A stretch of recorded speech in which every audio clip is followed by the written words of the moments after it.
Un invité dans ce journal, il s'agit de Monsieur José Bafala Itumbela, consultant pétrolier expert membre du comité d'achat et comité professionnel des importateurs de produits pétroliers CPI et auteur de livres sur le pétrole de la République démocratique du Congo. Bref, il rêvait plusieurs casquettes. Suivez. Mesdames et messieurs, bonjour. Nous recevons sur ce plateau Monsieur José Bafala, expert en pétrole et auteur de plusieurs livres sur le pétrole en République démocratique du Congo. Bonjour Monsieur José Bafala. Merci d'avoir répondu à notre invitation. Merci beaucoup madame de m'accueillir dans votre beau studio. Oui. J'espère que nous allons bien échanger. Nous avons suivi sur les voies des ondes le président, directeur général de Total Énergie, Patrick Pouyanné, qui n'est pas intéressé par les 30 appels d'offres lancés par la République démocratique du Congo dans 27 blocs pétroliers et 3 blocs gaziers. Qu'en dites-vous? Oui, madame, j'ai suivi comme tout le monde cet élément du PDG de Total Énergie, Patrick Pouyanné, qui dit qu'ils ne sont pas intéressés par les appels d'offres lancés par la République démocratique du Congo. Est-ce qu'il a raison? Est-ce qu'il a tort? C'est ce que nous allons échanger tout de suite. N'oublions pas que Total Énergie est ici en République démocratique du Congo depuis 2015. Par un farm-out, ils ont pu acquérir un bloc, le bloc 3 dans les Graben à Bertine, le bloc qui était occupé dès le départ, quand nous on était aux affaires, par la société Sakoil, qui se disait une société sud-africaine, et après, le bloc, la société s'est transformée en une société qui s'appelait Semiliki, et après, Total est venu acquérir ces blocs-là. Et quand on dit aujourd'hui qu'on a lancé des appels d'offres, c'est bien bon. Mais ces sociétés étaient avec nous. C'est comme quelqu'un qui connaît les secrets de votre maison et que vous êtes en train de lancer des appels d'offres et il connaît. Si vous aviez suivi l'interview, parce que j'ai l'élément que vous m'avez envoyé, M. Pouyanné dit qu'il y a des questions d'insécurité. Mais l'insécurité vient d'où? Qui entretient cette insécurité? L'insécurité vient du fait que nous n'avions pas voulu arriver à faire ce que les autres font. Pour votre information, le Graben à Bertine a 5 blocs. Il y avait 2 blocs, 1 et 2, qui étaient occupés à l'époque par une société Heritage. Et après Heritage, c'était la société Toulo. Toulo est arrivé, on lui a donné 2 blocs, mais le gouvernement de l'époque, c'est-à-dire le régime passé, n'a pas voulu octroyer les contrats à Toulo. Au point que Toulo nous a même traîné en justice et après un moment, ils se sont désintéressés, ils ont abandonné. Mais les 2 blocs-là seront confiés à qui? Les blocs 1 et 2 à Capricat. Et Capricat, ce sont les neveux de Zuma que le président Kabila avait cédé ces blocs-là. Et comme il n'avait pas assez de moyens pour pouvoir travailler, parce qu'on ne se trompe pas, madame, le pétrole n'est pas comme quelqu'un qui va faire les diamants, qui va faire de l'or, qui peut, avec 100 000 $, 200 000 $, 1 million de dollars, tu vas faire les affaires. Le pétrole, ce sont des capitaux lourds que vous devez investir. Les capitaux financiers très lourds.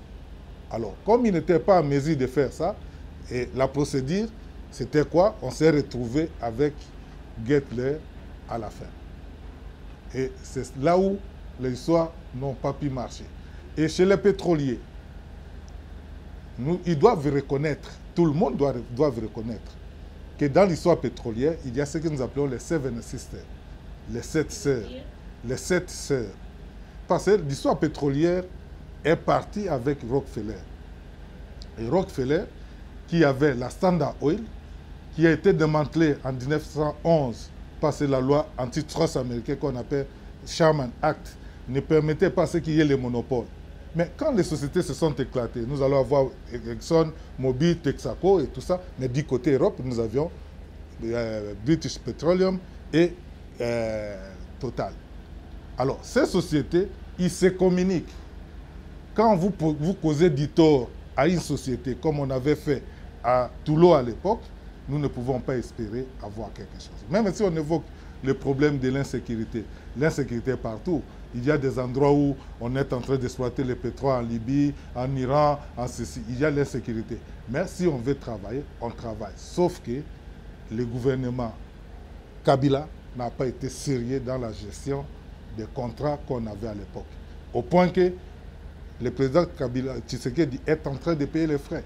Une société Divine Inspiration doit être dédommagée de l'ordre de 619 millions de dollars aujourd'hui pour des bêtises commises par le régime Kabila. Parce qu'ils ont pu garder les contrats de 2005, 2006, 2007 pour venir signer ça en 2018 au moment où ils partaient. Et ces gens ont trouvé un moyen pour pouvoir accuser à tort, parce que je ne dis pas qu'ils ont raison, la RDC pour pouvoir payer 619 millions de dollars aujourd'hui. Vraiment.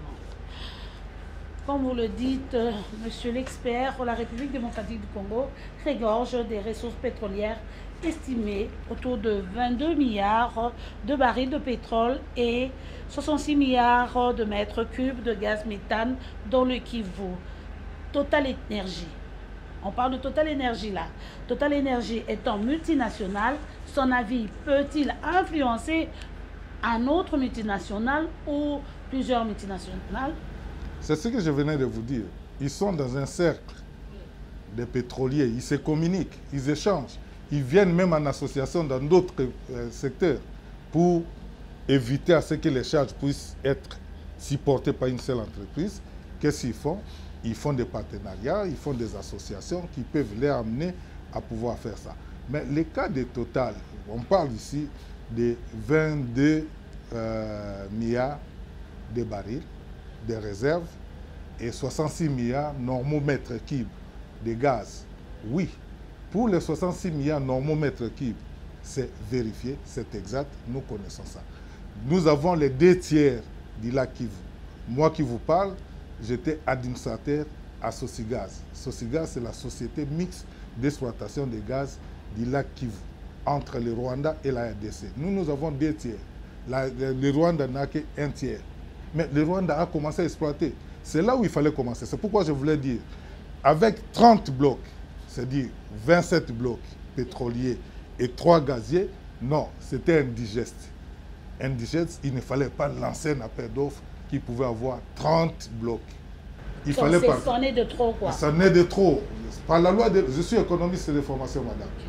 Si vous prenez la loi de l'offre et de la demande, quand l'offre dépasse la demande, vous savez la conclusion, ce serait quelque chose qu'on va banaliser. Nous ne serons pas en mesure de pouvoir gérer les 30 blocs. Si on avait bien conseillé le chef de l'État, le problème devait se passer de cette manière-ci.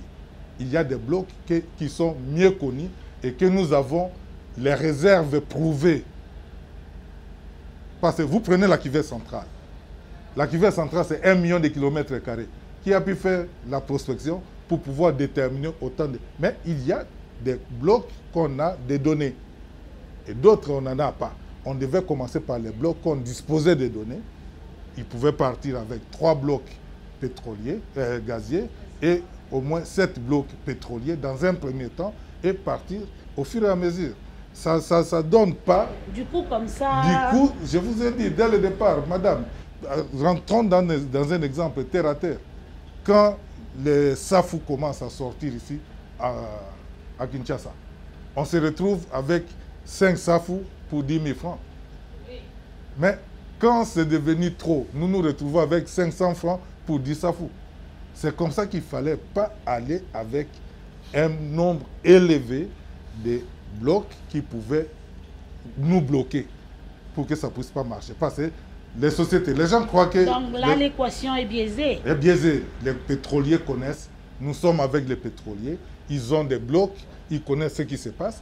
Et vous allez voir, à la place d'avoir des sociétés sérieuses, nous allons avoir des petites sociétés qui viendront avoir les contrats. Et avec ces contrats, c'est les fonds de commerce. Le pétrole est scindé en 2 parties. Il y a la partie technique et la partie finance. C'est-à-dire, quand vous avez le pétrole, il faut aller dans des banques pour lever les fonds que si vous n'avez pas d'argent, vous n'allez rien faire. Alors, ce sont les banques, ce sont les finances qui vont développer le secteur pétrolier. Et ce qu'on va vivre, ce serait quoi? Ce qu'on a vécu avec d'autres sociétés comme les Divine Inspiration que je viens de dire ici, Dig Oil, qui viennent de bénéficier. Ils ont gagné le procès. Nous devons leur payer 619 millions. Le président de la République est en train de manager pour voir comment on peut trouver une solution à l'amiable. Mais voilà une petite société qui ne pouvait pas être à la hauteur de 619 millions, va bénéficier de cela. C'est pourquoi il ne faut pas aller vite dans l'octroi des blocs. Et surtout, la loi est très stricte là, madame. La loi divise les zones pétrolières en 4 zones. C'est-à-dire les blocs des zones A, c'est-à-dire vous avez tous les éléments, vous avez les données que vous pouvez mettre à la disposition des autres. Mais quand vous prenez les zones B, la zone B, on a des données qui ne peuvent pas être égales à la zone A. Et ainsi de suite jusqu'à la zone C. Nous allons déterminer ça comment? C'est là où on a mal conseillé pour arriver à ce que nous sommes arrivés aujourd'hui et donner même l'occasion à PDG de Total Énergie de pouvoir dire qu'il y a l'insécurité, il y a ceci. Ils ont pu beaucoup avancer. Il y a beaucoup d'histoires qu'ils ont racontées qu'ils ne viendront pas chez nous. Et si ils ne viennent pas, soyez sûrs que tous les grands pétroliers ne viendront pas. Et je vais rentrer ici le jour qu'on va dépouiller les appels d'offres pour vous dire, madame, je n'étais pas... je n'avais pas menti. Je n'avais pas menti. C'est-à-dire que je n'étais pas divin, je n'étais pas ceci, mais voilà les réalités. C'est-à-dire qu'on va se retrouver avec des petites sociétés à la place des grandes sociétés. Pourtant, nous avons un potentiel qui peut nous amener, qui peut renflouer les caisses de la RDC si on part d'une manière méthodique. Vraiment, peut-on dire, Monsieur José Bafala, vous êtes un expert en pétrole, donc la question est liée au pétrole, au bloc gazier. Vous êtes mieux placé pour nous préciser si ces blocs-là, gaziers et pétroliers, peuvent causer du tort plutôt à la population ou nuire aux aires protégées. Madame, vous me dites, vous êtes expert comme si vous doutez de mon expertise. Je confirme. Je confirme. Je suis un expert pétrolier. Oui. Pas de riz, j'ai appris le pétrole à l'université et j'ai pratiqué le pétrole dans toute ma vie professionnelle. Vous parlez de réchauffement climatique. Oui. Mais là où on est en train de nous... Ce que je n'ai pas apprécié, je ne sais pas, je suis passé aussi dans une émission, dans une chaîne que je ne vais pas citer ici, je disais, je félicitais le chef de l'État de pouvoir s'opposer à la décision du secrétaire d'État américain de pouvoir nous dire nous ne pouvons pas exploiter notre pétrole. Non. Madame, la technologie a beaucoup évolué. Pour l'exploitation du pétrole, il y a des forages verticaux, c'est-à-dire nous sommes ici, nous allons forer verticalement pour atteindre les target depth, c'est-à-dire la profondeur cible pour pouvoir prendre le pétrole. Et il y a des forages déviés horizontaux. C'est-à-dire nous sommes ici, mais nous pouvons prendre le pétrole au niveau d'Indjili. Donc c'est le même exercice pour les autres ressources, ressources minières. Alors on peut quitter ici et exploiter le pétrole qui est à Ndjili, qui est à Kinkole, parce qu'il y a un puits ici en Angola qui a la profondeur de 10 km², 10 km de profondeur. Tu vois 10 km, vous êtes entré sous-sol pour 10 km. Il y a des méthodes appropriées. Et la pollution, qu'on veut nous dire qu'il y a pollution, non, les méthodes ont changé. À l'époque, il y avait des gaz brûlés à la torche. Vous arrivez à Mwanda, vous voyez partout, il y a des flammes et ceci. Aujourd'hui, on récupère ces gaz pour pouvoir injecter dans le circuit, produire de l'électricité et faire autre chose. Il ne peut pas nous dire ça. Mais là où nous avons un problème, j'ai suivi Maman Eve Bazaïba aussi, nous dire, nous sommes pays solution, nous sommes pays solution. Nous ne sommes pas pays solution totalement. La RDC a cédé ces aires protégées à la communauté internationale. Nous nous sommes inscrits là-bas. Et quand on s'est inscrit, il y avait C'est conforme à la loi, j'espère. Oui, ça pose pas de problème. Mais il y avait des préalables. Vous voulez, il disait, nous allons protéger les parcs de Virunga, nous allons faire ceci. Il y avait des obligations. Ces obligations sont où? Aujourd'hui, au moment où on se retrouve, j'ai suivi, les M23 se sont volatilisés dans le parc Virunga. Mais où est le soutien? Si on ne trouve pas un compte, on s'est inscrit à l'UNESCO, pourquoi ne pas nous désinscrire? Parce qu'ils n'ont pas respecté ce qu'ils voulaient. Et non seulement ça, de l'autre côté de l'Ouganda, on exploite.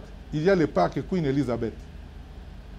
Parc Queen Elizabeth, où le même Total et autres sociétés sont en train d'exploiter de l'autre côté. Pourquoi nous ne pouvons pas exploiter? Au Gabon, Congo, nous ne sommes pas seuls dans les bassins du Congo. Nous sommes nombreux. Alors qu'on cesse de nous dire ce qui se passe, ils disent qu'il y a le réchauffement climatique. Oui, le réchauffement climatique, ce n'est pas nous les pollueurs. Nous ne sommes pas les pollueurs. La RDC ne pollue pas. Madame, je vais vous expliquer pourquoi il y a la pollution. La pollution, souvent, sont des émissions. Vous démarrez votre voiture, vous allez voir qu'il y a une couche noire là, qui est dans votre pot catalytique, votre pot d'échappement. Ces pots, ce que vous voyez là, ces émissions, c'est le CO. Or, le CO ne peut pas vivre dans la nature. Il faut que ça devienne le COD, c'est-à-dire le dioxyde de carbone. Pour avoir ce dioxyde de carbone, une fois le CO dans la nature, ils vont chercher là où trouver. C'est dans la couche d'ozone. Ça va piquer un molécule d'oxygène pour que ça devienne COD, qui est bon pour la photosynthèse. Et à ce temps-là, on crée des trous sur la couche d'ozone qui nous protège. La couche d'ozone, d'ailleurs, la formule de couche d'ozone, c'est O3, parce qu'il y a 3 molécules d'oxygène. Nous avons un problème ici, dans notre pays. Nous ne polluons pas comme les États-Unis, nous ne polluons pas comme les pays développés passés, à compter tout simplement le nombre de véhicules. Vous allez d'ici Bandundu, vous allez vous rencontrer avec combien de véhicules? Vous quittez ici à l'Équateur, je pouvais faire des semaines sans rencontrer un véhicule en cours de route. Pourtant, les forêts sont là. Mais qu'on soit juste. Les CO, les carbones qui sont en train de capter chez nous, qu'on ne nous paye pas avec un 5 $, au moment où dans d'autres pays, c'est plus de 100 $. Je me retrouvais au Brésil pour clôturer à ce sujet. Le président Lula à l'époque, on lui dit, président Lula, nous n'allons pas vous payer pour vos forêts parce que ce sont des forêts vierges. Il faut que ce soit des forêts reboisées pour qu'on vous paye. Lula a pris son calepin, il l'a mis sous le sel et puis il a dit, je vais raser toute la forêt d'Amazonie et nous allons reboiser pour que vous puissiez venir payer. Je crois 25 milliards de dollars étaient sortis pour l'échéance de 5 ans. C'est de la même manière. Nous ne polluons pas. Les grands pollueurs, ce sont des pays développés. Et nous les appelons, il y a une formule qui parle de pollueurs payants. Vous polluez, vous payez. Nous, on n'a pas grand-chose ici pour venir nous opposer avec ceci. Sauf que nous adhérons dans des structures comme l'UNESCO, des structures de ceci, des aires protégées sans qu'il y ait de contreparties. Nous devons avoir des contreparties. Quelle est votre appréciation sur les nouvelles nominations des mandataires des entreprises publiques? Question difficile à répondre. Je suis congolais et ça m'intéresse parce que je suis congolais. Le chef de l'État a déjà nommé. Je ne vais pas revenir sur la décision du chef, mais il y a quand même un conseil. Dans tous les pays du monde, on dispose de banques de données. Ces banques de données peuvent savoir, dans les domaines journalistiques, qui peuvent exceller là-bas, dans les domaines financiers, qui peuvent mieux faire, dans les domaines, et puis procéder à ça, procéder à des nominations. Nous sommes Moi, personnellement, j'ai été surpris de voir dans beaucoup de dénominations des gens qui vont apprendre au sommet des entreprises. On ne vient pas apprendre. Les entreprises, on ne blague pas. Ce n'est pas comme on est... Tout le monde aime couper du bois parce que le résultat est facile. Quand vous allez couper du bois, c'est facile. Mais les études, nous venons de parler ici. Lancer des appels d'offres, ce n'est pas mauvais. Mais lancer des appels d'offres en désordre comme on avait lancé, ce n'est pas bon. Et les retombées, vous venez de voir. C'est comme ça que le chef de l'État doit recourir souvent à des services, à des expertises, des gens qui peuvent faire décoller le pays. On ne vient pas prendre au sommet de l'État. Je voudrais d'abord que vous réagissez par rapport à la situation qui prévoit à l'est de la République démocratique du Congo, étant donné que vous êtes Congolais, ressortissant de l'Équateur, notre Bokulaka, en ce sens-là. Madame Denise, ça fait mal. Ça fait mal quand on voit la complicité de la communauté internationale. Il a suffi que la Russie puisse agresser l'Ukraine pour que des milliards puissent sortir. Et ça fait plus de 20 ans, 30 ans que nous vivons dans cette situation. Tout ce que j'ai fait, j'encourage le chef de l'État pour la position qu'il est en train de prendre pour mettre fin à cette guerre.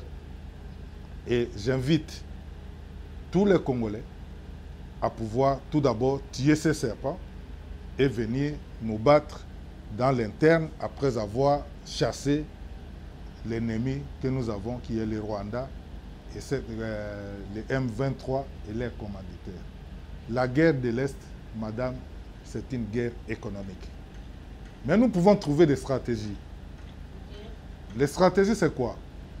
Nous parlons de pétrole au niveau de l'Akabé. Tout l'eau était de deux côtés. Tout l'eau était du côté congolais et du côté ougandais. Vous croyez que tout l'eau allait permettre aux rebelles de pouvoir venir saboter ces investissements? Ils ne le feraient pas. Madame, j'étais le président des experts pétroliers d'Afrique pendant 5 ans. Il y avait la guerre ici à Brazzaville. Je vais vous informer, pour votre information, aucune balle n'a crépité à Pointe-Noire. Vous savez pourquoi? Il y avait des investissements de ce genre. J'étais en Côte d'Ivoire. Vous arrivez, la basilique, à Yamoussoukro, aucune balle n'a crépité là-bas. Pourtant, il y avait la guerre en Côte d'Ivoire, une guerre meurtrière.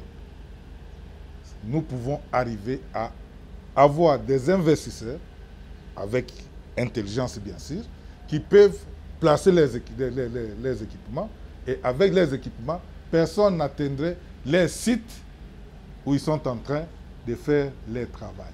Comme ils ne parviennent pas à trouver des répondants, ils passent par la voie détournée pour utiliser les groupes armés, transférer nos richesses dans des pays voisins pour qu'ils puissent fonctionner. Ils se retrouvent là-bas.